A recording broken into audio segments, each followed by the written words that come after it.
Books on Tape presents Lone Star Nation, How a Ragtag Army of Courageous Volunteers Won the Battle for Texas Independence, by H. W. Brands. Read by Don Leslie. Part 1.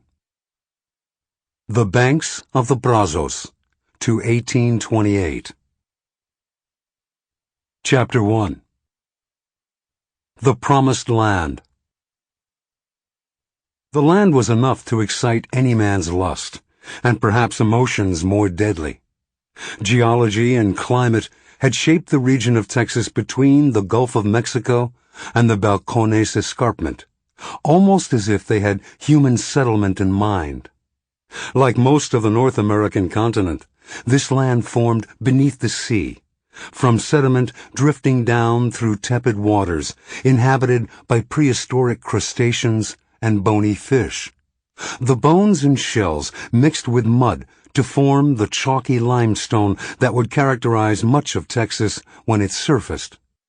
Eventually, the sea bottom rose, as it did all across proto-North America, but where in other parts of the continent the rising was rapid and disruptive, producing the jagged highlands of the Rocky Mountains and Sierra Nevada. In Texas, it was measured and calm. A handful of minor volcanoes spread lava across the landscape, but for the most part, the emergence involved little more than a gentle tilting of the sea floor, with the northwest rising slightly more than the southeast. The placid nature of this process and its undramatic outcome had two important results. First, it left Texas with no dominant river, nothing like the Mississippi or the Ohio, or even the Delaware or the Hudson. Instead, Texas had and has several more or less equal rivers, all relatively small, running roughly parallel from northwest to southeast. In the age before motorized land travel, rivers were the key to crossing continents. With no large rivers, Texas held the key to nothing besides itself. To find Texas, one had to be looking for it. Consequently, Texas remained off the beaten track for many decades after neighboring regions were explored and settled. Second, the gentle gradient and modest flow of the Texas rivers meant that their valleys retained most of what their waters eroded. Unlike such large, powerful rivers as the Missouri, which transports its silt hundreds of miles before depositing it in the delta of the Mississippi, the slow, small rivers of Texas drop their burden along their own banks, in bottomlands of wonderful fertility. In the early 19th century, when farming formed the mainstay of the American economy, and the economies of nearly every other country, fertile land was money in the bank. It was the pride of the present and the hope of the future. It was what separated the haves from the have-nots. It was what made democracy possible, and America different from Europe. Many immigrants to Texas came from Tennessee, where the stony ridges and thin soil tested the patience of even the Jobs among the plowmen. At first feel of the deep black earth along the Brazos and Colorado and Guadalupe, these liberated toilers fell in love. Love wasn't what drew the Austin family to Texas. Moses Austin and his son Stephen responded to emotions more mercenary. Neither was a husbandman. They came not to plant, but to extract. Yet they were happy to exploit the land lust of their contemporaries. Indeed, their plans depended on such passion. In another respect, though, Moses Austin was typical of the Americans who settled Texas in the 1820s and 1830s, even archetypal. Failure in the States drove many to this border province of Mexico, and no one's failure was more spectacular than Moses.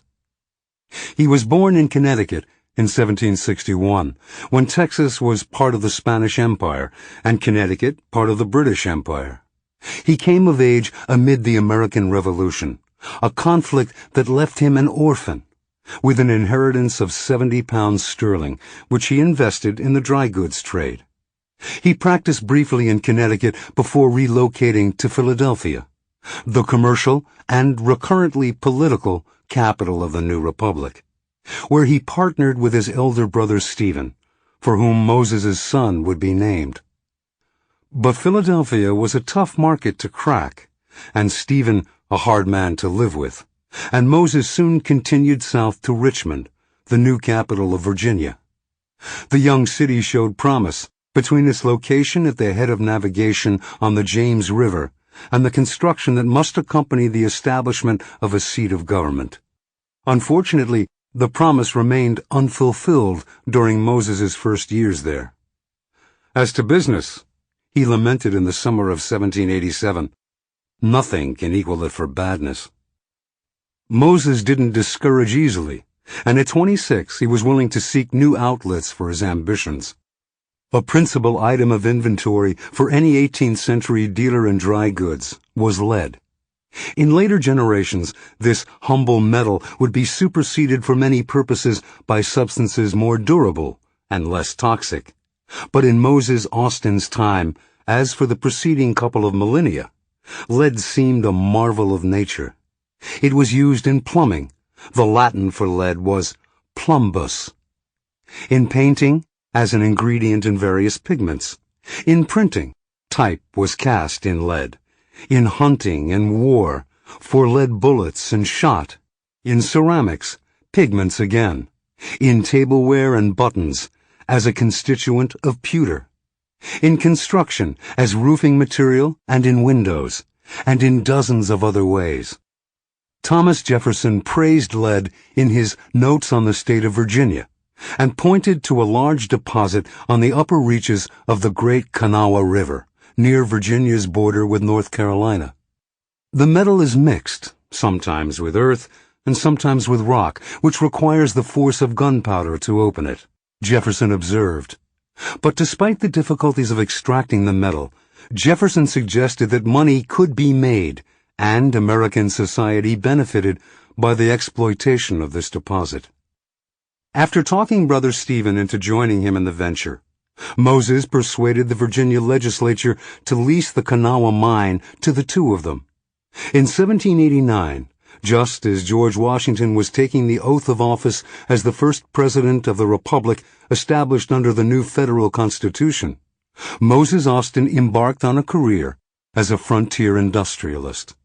Whether by design or afterthought, this coincidence became part of Austin's business plan. Explaining how essential lead was to American security and independence, the Austin brothers lobbied the federal government to provide tariff protection for domestic lead against imports. Jefferson, now Secretary of State, disapproved of protective tariffs on the principle that they taxed the many to enrich the few. But Treasury Secretary Alexander Hamilton, Jefferson's arch foe and the apostle of assistance to industry, endorsed the Austin's argument. President Washington sided with Hamilton, and when Congress joined the President and the Treasury Secretary, the Austin brothers got the duty they desired. A knack for working the border between the public and private sectors would become an Austin family trademark. For now, it gave Moses and Stephen the confidence to invest heavily in their new venture. The brothers borrowed to lure laborers to the mines, including some English experts who commanded premium salaries. They built a town, Austinville, to house the workers and provide the services they required. They aggressively hawked their product line: sheet lead, rolled lead, powdered lead, lead ingots, lead shot, in nearly every state, in the belief that while the American market should be shielded from foreign competition, that market ought to belong to the Austins.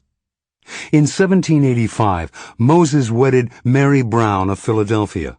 2 years later, Maria, as Moses called her, bore a daughter who lived barely a month.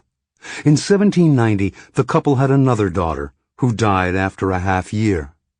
Perhaps they thought Richmond was jinxed, for they moved to Austinville, where in 1793 Maria gave birth to a son. Sample complete. Ready to continue?